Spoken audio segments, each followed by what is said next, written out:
नमस्कार दोस्तों, मेरा नाम रिजवाना शेख है। सफलता के रहस्य bye Ramesh Chand Mehrotra part 8 continue करती हूँ। आगामी कल की भी सोचिए। कुछ लोग वर्तमान से एक पल भी आगे नहीं सोचते। वे कुआं तभी खोदना शुरू करते हैं जब उन्हें प्यास लगती है। उन्हें भविष्य की बिल्कुल चिंता न करने वाले अदूरदर्शी कहा जाएगा। उनके घर के सारे पानी के बर्तन प्रायः खाली पड़े रहते हैं। जब नल चला जाता है और उन्हें पानी की ज़रूरत पड़ती है, तब वे उसके लिए अड़ोस पड़ोस के लोगों को तंग करने में शर्म महसूस नहीं करते। वे कहते हैं कि आखिर पड़ोसी कब काम आएंगे। आदमी बहुत छोटी छोटी बातों पर ध्यान रखकर अपना जीवन एक अच्छे पारिवारिक और सामाजिक के रूप में भी जी सकता है, या फिर दूसरों की सदा आलोचना का पात्र बनकर भी समय काट सकता है। वह जो भी पसंद करे। एक मामूली सा उदाहरण है कि कुछ लोग शौच से निवृत्त होने के बाद मल को फ्लैश आदि से बिना बहाए शौचालय से बाहर निकल जाते हैं। उसके बाद वहां पहुंचने वाला व्यक्ति उन्हें मन में कम से कम एक बार तो असभ्य कह ही देता होगा, पर उन्हें इसकी चिंता नहीं रहती। दरअसल उन्हें खुद को छोड़कर संसार में किसी की भी चिंता नहीं रहती। वे इस बात पर कभी विचार नहीं किया करते कि कुछ क्षण बाद की स्थिति दूसरों के लिए कैसी रहेगी। कार और स्कूटर आदि को कहीं पार्क करने वाले श्रीमान जी कभी कभी ना तो अपनी आंखों का इस्तेमाल करते हैं और ना अपनी अकल का। कि दूसरी गाड़ियां पार्क करने वालों और आने जाने वालों को कितनी असुविधा हो जाती है। बुद्धि को अपनी पीठ की तरफ खिसका देने वाले ऐसे सज्जन खुद अपने बारे में भी नहीं सोच पाते कि कुछ समय बाद उन्हें भी अपनी गाड़ी निकालने में परेशानी होगी। उस समय उन्हें यह बड़बड़ाते हुए आपने जरूर सुना होगा कि दूसरे लोगों ने उनकी गाड़ी को कहाँ फंसा डाला।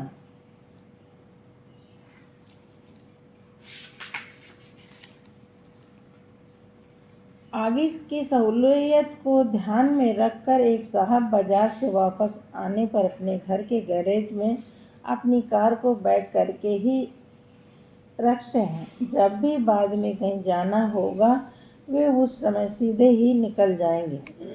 एक साहब के यहाँ दिन में 1 दर्जन बार चाय बनती होगी, लेकिन चाय बनाने वाला बर्तन हर वक्त साफ सुथरा लटका हुआ मिलता है।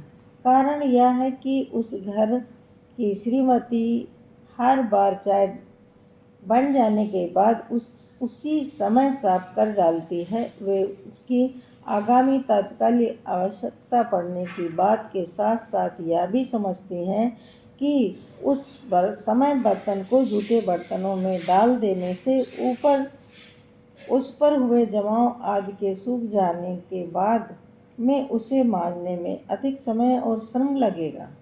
कुछ लोग अपना गुच्छा या अन्य कुछ सामान अक्सर इधर उधर ढूंढते हुए नजर आते हैं।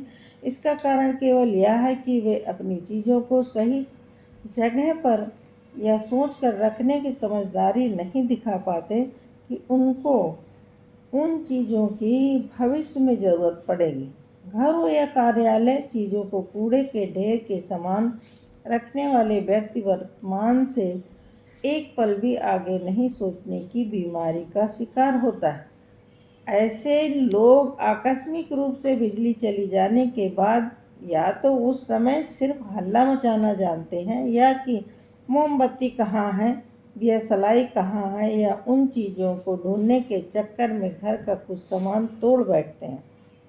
निष्कर्ष यह है कि इस तरह की परेशानियों के लिए हम खुद जिम्मेदार। बस जरा सा आगे के बारे में सोचकर हम दूसरों की ही नहीं, अपनी भी सुविधाएं बढ़ा सकते हैं, समय बचा सकते हैं और बार बार होने वाली खींच से छुटकारा पा सकते हैं। इसलिए बड़ी दूरदर्शिता की आवश्यकता नहीं है। केवल थोड़ी सी सावधानी और धैर्य से काम चल जाता है। यूं तो जीना मरना विधि के हाथों में है, पर यदि आप में जीवन जीने की लालसा है तो कम से कम कल के बारे में जरूर सोचना होगा। यह सोचकर कि संसार किसी भी समय खत्म हो सकता है, 100% वर्तमान को ही सब कुछ मानने वाले व्यक्ति में जीने की लालसा की तुलना में मरने का भय अधिक होता है। यहाँ एक मजेदार किस्सा सुनिए।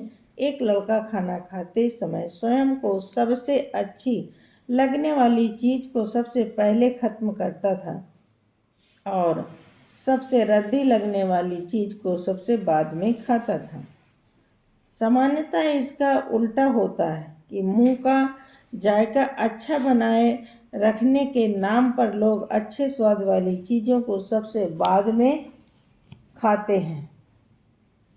जब उस लड़के से उसके उल्टे क्रम का कारण पूछा गया तो उसने गंभीरतापूर्वक बताया कि वह डरता है कि कहीं वह खाते खाते ही न मर जाए, इसलिए कहीं अच्छी चीज खो जाने से वंचित न रह जाए। आदमी आदमी में भेद मत कीजिए। आदमी आदमी में भेद करने वाले व्यक्तियों को ओलंपिक से शिक्षा लेनी चाहिए, जिसमें क्षेत्रवाद और जातिवाद तो क्या, संप्रदायवाद और धर्मवाद का भी कोई अता पता नहीं होता। वहाँ सिर्फ मानववाद होता है। वहाँ कोई नहीं सोचता कि कौन अछूत है और कौन छूत। रंग रूप का भी वहाँ अद्भुत संगम दिखाई पड़ता है। समतावाद का भी वहाँ सच्चा रूप देखने को मिलता है। केवल वहाँ अनुभव होता है कि संसार भर के आदमी सिर्फ आदमी हैं। स्वस्थ और ईमानदार तरीकों से स्पर्धाओं में जीतने के लिए अपनी जान लगा देना और जबरदस्त अनुशासन का पालन करने के लिए सर्वस्वतः बाध्य होना आज की दुनिया में शायद केवल ओलंपिक में संभव है। चाहे कोई कितना भी बड़ा क्यों न हो, उसके लिए वहाँ पक्षपात शब्द का अकाल रहता है। वहाँ स्पर्धाओं के मैदान में कोई किसी का रिश्तेदार नहीं होता। वहाँ सिर्फ एक रिश्ता होता है आदमी का आदमी से। यदि राजनीति का स्तर पर किन्हीं दो देशों के बीच शत्रुता होती है, तब भी वहाँ के खिलाड़ियों में ओलंपिक में केवल सद्भाव और भाईचारा रहता है। वहाँ किसी भी देश के राष्ट्रीय ध्वज के अपमान की कल्पना नहीं की जा सकती। स्वर्ण पदक प्राप्त करने के बाद जिस समय संबंधित खिलाड़ी के राष्ट्र की राष्ट्रीय धुन बजती है, उस समय का माहौल पारस्परिक सहिष्णुता की दृष्टि से अनुपम होता है। पूरा स्टेडियम उसके सम्मान में अखंड शांति रखता है। पदकों की प्राप्ति के बाद जिस समय भिन्न भिन्न राष्ट्रों के विरोधी खिलाड़ी एक दूसरे के प्रति स्नेह और संवेदनशीलता दिखाते हैं, उस समय संसार में बुराई के अस्तित्व के प्रति अविश्वास होने लगता है या बुराई पर अच्छाई का हावी होना है। पूरे आयोजन के दौरान प्रतिभागियों और दर्शकों को देखकर ऐसा लगता है कि जिंदगी उफनी पड़ रही है। समग्रता से रंजित खुशियों का ऐसा खजाना और कहीं देखने को नहीं मिलता।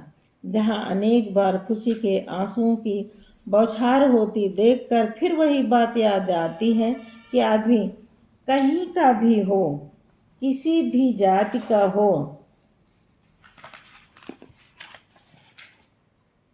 और धर्म का हो, मूलतः और अंततः वह आदमी ही है। हमें भेद कर के उसे टुकड़ों में नहीं बांटना चाहिए। प्रार्थना का महत्व। प्रार्थना का स्वरूप चाहे कोई भी हो, उसका मतलब सिर्फ अपने को बहुत छोटा और अपने आराध्य को बहुत बड़ा मानने से रहता है।